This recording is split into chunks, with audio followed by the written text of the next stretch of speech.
Jordan Williams. He's one of the MAC's top receivers and one of Ball State's biggest weapons. His size and his athleticism, he can go up on almost anyone in the country. Kind of natural, he runs routes very smooth, jump high, catch a lot of balls. But after a 56-23 loss to Texas A&M, where the pass game started just 1 of 8, and Williams finished with just 2 grabs. We had too many drop balls, and there were some situations in man coverage where we could have gained chunks of yards or allowed the chains to keep moving if we catch the ball. We didn't do that. Consider the challenge accepted. Under pressure, fires it downfield, and the catch.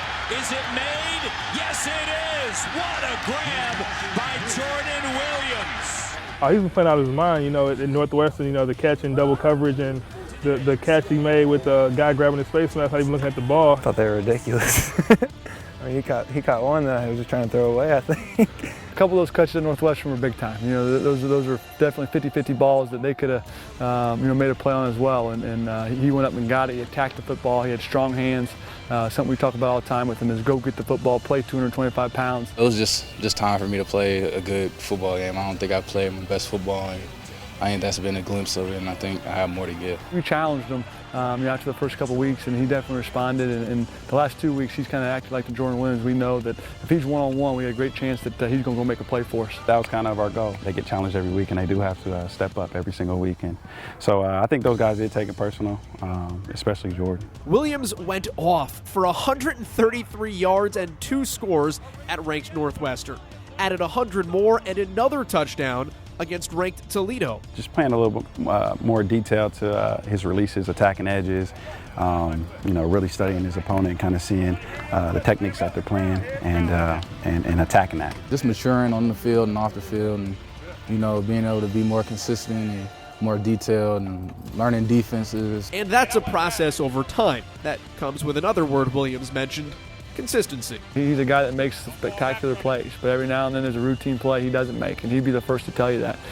So he has to keep getting better each and every day. He knows that he can be a difference maker for us, and that for us to get where we want to go, he needs to be a difference maker for us. Which, as Joey Lynch mentioned, starts in practice. Williams learned that from guys early in his career and still today. He came in at the right time and saw how some of the older guys in the program that are having success, how hard they worked, and I think that's rubbed off on them. Jamil Smith and Willie Snead, and guys that really attacked practice and really wanted to be good. They were athletic and good players, but those guys made themselves really good players. Going down to Florida and working out with Willie, or having Keith Winning coming out here and running routes with him, it's just every time I'm finding something to work on, and everything they tell me to work on, I take that into consideration and just find a way to get better at it. All helping garner game week captain status heading to DeKalb on Saturday. That's one of the goals, to be a captain and walk out with the maiden 3 and be able to do the coin toss and everything and decide who's getting involved. So I'm kind of excited about that. And the Cards are excited about what's left in store